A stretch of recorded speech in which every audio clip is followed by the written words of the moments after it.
here in my garage. Got rid of a bunch of stuff in here, so I got room for my bikes. Most important thing, right? 2024 yz450f. Got the KTM 450. Because originally I had the KTM, I guess just watching Eli Tomac on the YZ, I was like really inspired. It's like, I need to try one of those. Here it is. But when I first got it, were a couple things I was struggling with. And I was definitely faster on the KTM when I first got this Yamaha. So first thing I did was I sent the suspension away to factory spec. Ken Wheeler in Sydney, Australia. I'm here in Canberra, it's pretty close. Sent it away in the post. When I first rode the bike, the suspension was too soft, definitely too soft. It worked really good as far as absorbing the bumps like it's supposed to, but a lot of seesawing, like back and forth. You're on the brakes, front end dives, which I really don't like. And obviously when you accelerate, the bike comes back up, the back sinks, and it's it messes up your momentum, takes away like the energy. Instead of the bike driving forward, you're really gonna be, your energy's going this way, that way, all over the place. So what he ended up doing was revalving the forks, left the springs, stock springs were the right for my weight. Same with the rear shock, but as far as I know, he just added a high speed piston, a different piston. And actually when I first rode the bike, after I got that done, the back end was really aggressive, like kicking, it would kick super hard on some bumps. So I ended up turning the rebound way down, like 10 clicks from where it was. You know, set the sag. I think I slowed down the high speed compression as well a little bit. I just got it to settle a bit more. Got that dialed. Forks, I went a little bit stiffer on compression. The revalving was good, it's stiffer, but still is feeling a little bit soft. Even now it's probably still a bit soft, but it's still 10 times better than it was. Like these forks were sinking really low, breaking into corners. Like in this video I'll put up, you can see the forks just not holding up at all.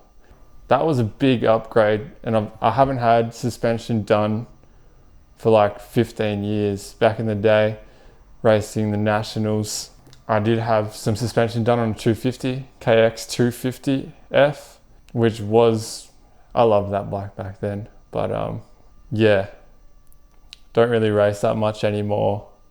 Still have a lot of fun riding and trying to go fast, even though I'm not racing, so I still like trying to go fast. Second upgrade was, I was feeling like so far over the top of the bike when I'm standing on the foot pegs, like really high up, which was weird because I kind of measured the seat height to the foot pegs to the bars, and it worked out really similar to the KTM measurements. But I don't know if the back of the bike sits a bit higher or maybe it's just a few mil difference, but I was feeling like a bit cramped up, even sitting down, a little bit cramped up, which I felt hurt me in the ruts. Just if you come into a rut pretty fast and you're kind of cramped up, it's really like, and it's hard to keep your momentum and keep looking forward when you're kind of cramped up into the bike. So now have these foot peg mounts, 7 mil lower and 5 mil backwards. And that actually has made a big difference. And I do feel like I can get through ruts like a lot easier. Cornering, just the cornering is the biggest difference that I feel with those foot pegs. And just overall, my being able to stay a bit more central on the bike, not way over the top and over the front of the bike too much. So obviously for shorter riders, maybe the cockpit is already perfect the way it is. But for me, I'm about 5'10", and it was a bit cramped up for me.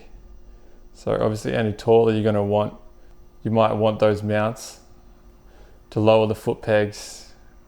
Definitely makes a big difference.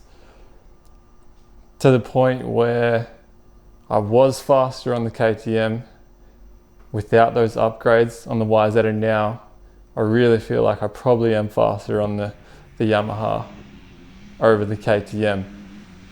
But I am going to do a video lap time comparison, KTM versus the YZ, and I'm super interested to see what I'm actually faster on, because at this point I don't know. The Yamaha is a bit funner to ride, I will say that, but the KTM, the power is so smooth, and I do have the suspension pretty stiff on that thing. It doesn't move too much.